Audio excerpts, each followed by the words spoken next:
Last time ഞാനൊരു shorts ഇട്ടിട്ടുണ്ടായിരുന്നില്ല, ഒരു organiser ഉണ്ടാക്കി എന്ന് പറഞ്ഞിട്ട് ഫോം ബോർഡ് വെച്ചിട്ട് അത് എൻ്റെ കയ്യിൽ നിന്ന് താഴെ വീണിട്ട് ജസ്റ്റ് ഒന്ന് പൊട്ടിപ്പോയിട്ടുണ്ടായിരുന്നേ. ഇപ്പൊ എൻ്റെ കയ്യിലാകെ ഈ ഒരു ഷെൽഫ് മാത്രമേ ഉള്ളൂ. അപ്പൊ അത് വെച്ചിട്ട് ബാക്കിയുള്ള പീസ് എക്സ്ട്രാ ഉണ്ടായിരുന്നു. അപ്പൊ അത് വെച്ചിട്ട് എന്തെങ്കിലും ഉണ്ടാക്കാന്ന് വിചാരിച്ച് ആലോചിച്ചപ്പോഴാണ് ഒരു വാൾ ഷെൽഫ് എനിക്ക് വേണമെന്നുണ്ടായിരുന്നു. അപ്പൊ അത് ഉണ്ടാക്കാന്ന് വിചാരിച്ചു. എൻ്റെ കയ്യിലുള്ള ആ സെയിം ലെങ്ത്തിന്റെ ഹാഫ് ആക്കി ഞാൻ ഡിവൈഡ് ചെയ്തിട്ട് ഒന്ന് ജസ്റ്റ് മാർക്ക് ചെയ്ത് കൊടുത്തിട്ട് അവിടെ നിന്ന് വെച്ചിട്ട് ഞാൻ കട്ട് ചെയ്ത് കൊടുക്കുവാണ് രണ്ട് പീസ്. ആദ്യം അത് ഉണ്ടാക്കിയത് പൊട്ടിപ്പോയപ്പോ കുറച്ച് സങ്കടം വന്നിട്ടുണ്ടായിരുന്നെങ്കിലും പിന്നീട് ഇത് ചെയ്ത് കഴിഞ്ഞപ്പോ എനിക്ക് നന്നായത് പൊട്ടിപ്പോയത് എന്ന് ആലോചിച്ച് പോയിട്ടാ. ഇത് വെച്ചിട്ട് എന്ത് ചെയ്യും എന്ന് ആലോചിച്ചിരിക്കുമ്പോഴായിരുന്നു കടൽ ക്ലൗഡിന്റെ ചാനലിൽ ഇങ്ങനെ ഒരു വാൾ ഷെൽഫ് ഉണ്ടാക്കുന്നത് കണ്ടിട്ടുണ്ടായിരുന്നു. സോ അപ്പൊ ഈ ഫോം ബോർഡ് വേസ്റ്റ് ചെയ്യണ്ട, ഉണ്ടാക്കി വെക്കാന്ന് വിചാരിച്ചിട്ടോ. അപ്പൊ ഇത് ചെയ്യാനുള്ളത് സിമ്പിൾ ആണ്. ജസ്റ്റ് ആ രണ്ട് നമ്മൾ കട്ട് ചെയ്തെടുത്ത ആ രണ്ട് ഫോം ബോർഡില്ലേ അത് വെച്ചിട്ടൊന്ന് ഒട്ടിച്ചു കൊടുക്കണം. ഫ്ലെക്സ് ക്വിക്കാണ് ഞാൻ ഇവിടെ ഒട്ടിക്കാൻ വേണ്ടിയിട്ട് എടുത്തിട്ടുണ്ടായിരുന്നത് കേട്ടോ. ഇതാകുമ്പോൾ പെട്ടെന്ന് ഒട്ടുകയും ചെയ്യും.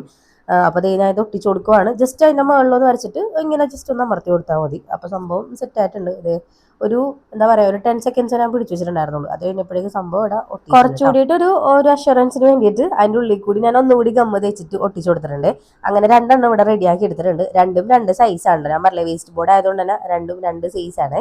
അപ്പൊ ഇനി ഇത് വെച്ചിട്ട് നമുക്ക് വോളിൽ എങ്ങനെ സെറ്റ് ചെയ്യണം. ഇനി ഇത് നമുക്ക് വോളിൽ സ്റ്റിക്ക് ചെയ്യാൻ വേണ്ടിയിട്ട് ഞാൻ സ്കോച്ചിന്റെ ഒരു ഡബിൾ സീഡ് ടേപ്പാണ് എടുത്തിട്ടുണ്ടായിരുന്നത് കേട്ടോ. അപ്പൊ അതൊരു 3 സൈഡിലായിട്ട് ഞാൻ ജസ്റ്റ് ഒന്ന് ഒട്ടിച്ചു കൊടുത്തിട്ടുണ്ട്. ഈ സൈഡ് ടേപ്പ് ആവുമ്പോഴേ നമുക്ക് പേടിക്കണ്ട, എന്തായാലും അവിടെ ഇരുന്നോളൂ. പെട്ടെന്നല്ല ഒട്ടും ഊരി വീടില്ല എന്ന് നമുക്ക് ഉറപ്പിക്കാം. അതിന് വേണ്ടിയിട്ടാണ് ഈ ടേപ്പ് യൂസ് ചെയ്യുന്നത് കേട്ടോ. അപ്പൊ അതേ സംഭവം ഞാൻ ഇവിടെ ഒട്ടിച്ചു കൊടുത്തിട്ടുണ്ട്. അതേപോലെ തന്നെ രണ്ടാമത് ഷെൽഫ് ഉണ്ടാക്കില്ലേ അതും ഒട്ടിച്ചു കൊടുത്തിട്ടുണ്ട് കേട്ടോ. പിന്നെ ഇതിന്റെ മുകളിൽ നമുക്ക് എന്തെങ്കിലുമൊക്കെ വെച്ചിട്ടൊന്ന് ഡെക്കറേറ്റ് ചെയ്യണമല്ലോ. അപ്പൊ ശരിക്കും പറഞ്ഞാൽ ഈ സംഭവങ്ങളൊന്നും ഉണ്ടാക്കി നോക്കണല്ലോ കേട്ടോ. ഇത് കഴിഞ്ഞിട്ടുള്ള ചടങ്ങാണ് ടാസ്ക്. ഇനി ഇതിന്റെ മുകളിൽ എന്ത് വെക്കും, എങ്ങനെ വെച്ചാൽ ഭംഗി ഉണ്ടാവും എന്നൊക്കെ അറിയില്ലല്ലോ. അപ്പൊ ഞാൻ ഫസ്റ്റ് ആയിട്ട് ലായനയുടെ ഒരു ഫ്രെയിം ഉണ്ടായിരുന്നു അത് വെച്ച്, പിന്നെ ഈ ഒരു ക്യൂട്ടായിട്ടുള്ളൊരു കപ്പ് വെച്ച്.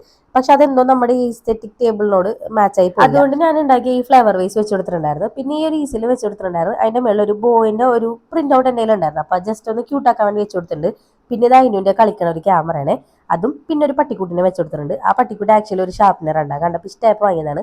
പിന്നെ ഈ ഒരു ക്യൂട്ടായിട്ടുള്ള ഒരു ബാഗ് വെച്ച് കൊടുത്തിട്ടുണ്ട്. അതൊരു ഇറൈസർ ആണ്. അതും കണ്ടപ്പോൾ കുറച്ച് ക്യൂട്ടായിട്ട് തോന്നിയപ്പോൾ അടുത്തുണ്ടായിരുന്നതാണ്.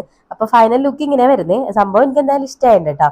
എനിക്ക് ഉണ്ടാക്കിയതിൽ വെച്ചിട്ട് ഏറ്റവും ഇഷ്ടമായിട്ടുള്ള ഒരു DIY ആയിരുന്നത്. അപ്പൊ ഇത് എല്ലാവർക്കും ഇഷ്ടമായിട്ടുണ്ടെങ്കിൽ എല്ലാവരും ട്രൈ ചെയ്ത് നോക്കിയിട്ട് കമന്റ് ചെയ്യണം കേട്ടോ. ഓക്കെ.